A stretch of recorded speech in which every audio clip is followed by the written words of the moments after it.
Imagine Scott Agness writing an article about the Reese's Pieces and all their negative vitriol, shout out to L. Duncan, that's been targeted to Caitlin Clark. Imagine the backlash he would receive. But what's the safe way out?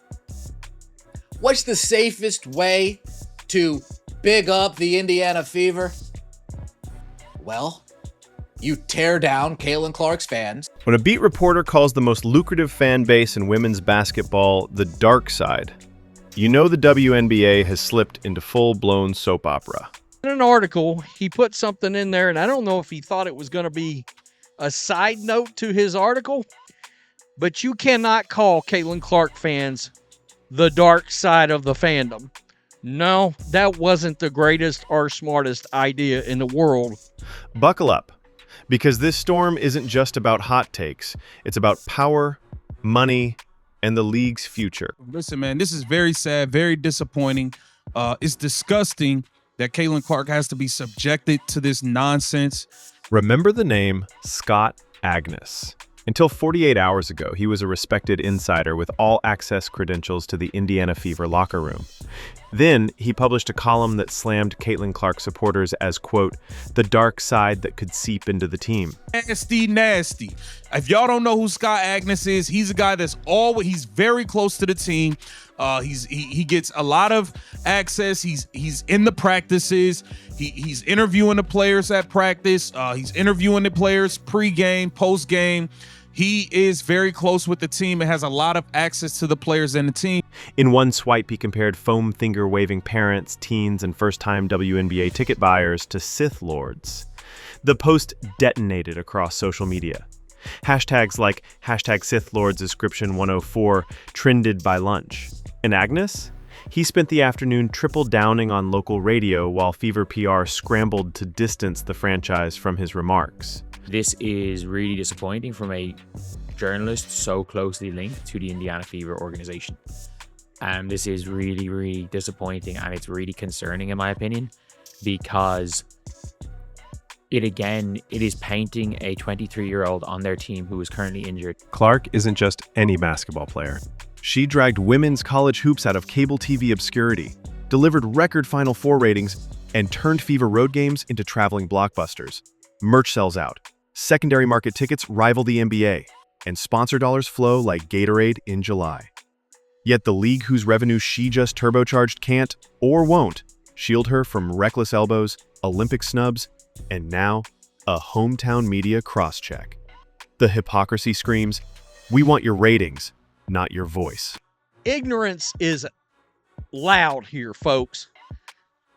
They're only there for Clark. Boy, you stepped in it. But that dark side can easily seep into the team. The Caitlin Clark fans, the dark side. Because they're very passionate about a player, and yes, they put their money where their mouth is. So these people, these fans, feel invested. Picture the so-called dark side crowd Scott Agness warned us about. You'll spot them long before tip-off. Parents balancing souvenir sodas, daughters clutching homemade signs, college kids belting out "Let's Go Fever" like it's a homecoming game. They stand in line for an hour just to watch warm-ups, then keep standing because the nosebleed seats are too jittery for sitting. They aren't heckling opponents or plotting arena takeovers. They're recording every Clark step back on shaky phones so they can replay it on the car ride home. That's the villainy Agness sees, raw, giddy enthusiasm that finally convinced casual viewers women's basketball deserves primetime oxygen. He calls it toxic. The box office calls it sold out. A Fever reporter, Scott Agness, has decided that now would be the time, now that the Fever have won a few games, now would be the time to attack Caitlin Clark fans. While, of course, and I'm not even going to go through because some of them are really nasty. Let's be blunt. The WNBA needed a face. Clark shows up and boom, attendance is up 42%, national viewership doubles. Yet officiating crews allow clotheslines that would draw techs in a YMCA run. And veteran stars drop petty sound bites about earning her stripes. Then All-Star Weekend snubs her from the skills competition, a non-contact, sponsor-friendly showcase literally designed for highlights. Yesterday, they also announced the skills competition for the WNBA All-Star team. And she didn't make that either.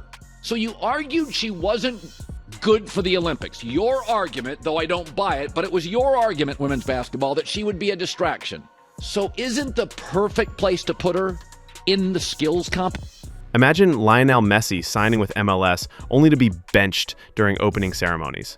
That's the optics.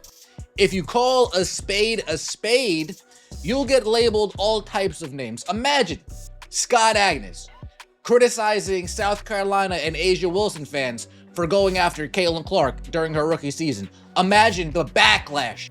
Turn down the outrage for a second and listen to the cash register. Every time Clark's jersey flashes across a screen, advertisers tack another zero onto their bids. Broadcasters carve new windows into weekend schedules because her highlight packages outperform MLB matinees. Resale sites explode when the Fever hit town, flipping $20 tickets into $200 stubs before lunch. Concession lines double, parking lots overflow, and the local chamber of commerce suddenly cares which tunnel the visiting bus uses. This isn't the side story. It's the financial engine the league spent a quarter century trying to ignite. And yet insiders would rather argue about fan etiquette than acknowledge the simple market truth. Clark equals profit. Now, you would think that sentence is actually setting up in defense of the Indiana Fever, right? Because when you're at the top of the mountain, when you're the GOAT at the top of the mountain, you are going to get all the arrows. You're going to get all the arrows. This is true in any sport. This is true in life in general. When you are successful, you become a target. It doesn't matter that you might have started at... Inside Gainbridge Fieldhouse, the locker room chatter got loud. If media-granted special access uses his megaphone to smear paying fans, what faith can players have that management will protect them when things get ugly? Sources say a symbolic media blackout or even refusing post-game availability was floated. Never an actual game boycott, but enough to make agents hit speed dial. Rumor mill meets click farm, and suddenly thumbnails scream, "Fever to boycott." By off social media, do you mean that they don't read the notifications? Because they're all on social media, except for maybe Caitlin Clark and Kelsey Mitchell. You want me to believe, I mean, Brianna Turner's always on social media. You want me to believe that these players who are so addicted to the drama, who are so addicted to the outside noise, have gone off social media? Stop gaslighting us. We don't believe you. You need more people. We don't believe you. You need more people. Scratch the surface of this controversy and you find a three-layered standoff. First comes the generational rift. Veterans who grinded for overseas paychecks eye Clark's instant stardom with equal parts pride and envy. Next is regional friction. Midwest supporters shouting "Iowa proud," while coastal pundits roll their eyes at what they call flyover hype. Finally, the media economy warps everything, rewarding each hotter take with a spike in clicks, pushing reporters like Agness to frame fandom itself as a moral crisis. Stir those tensions in one pot, and the result is a league torn between tradition and transformation, unsure whether to defend old hierarchies or ride the new wave straight to the bank. Enough's enough. That's the bottom line. That's the bottom line. She needs to come out and draw the line in the sand, and it would not shock me if at some point, man, Caitlin Clark is just done with this. Through all this, Clark's public response was 2 sentences of vanilla professionalism and a shrug. No subtweets, no TikTok shade. She spends off days signing autographs until security has to tap out.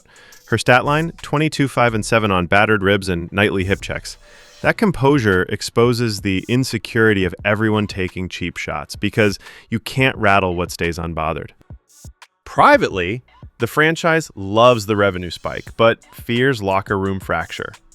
They've won 7 of their last 9, climbing the standings, and suddenly, headlines are about PR blunders instead of pick-and-roll chemistry. Expect front office to tighten media credentials, mandate conflict of interest disclosures, and elevate digital-first voices that actually grow the brand. Because if you alienate Clark's base, those sold-out arenas turn back into echo chambers overnight. This episode is a micro lesson for any emerging league. You can't court mainstream dollars and then gatekeep the conversation.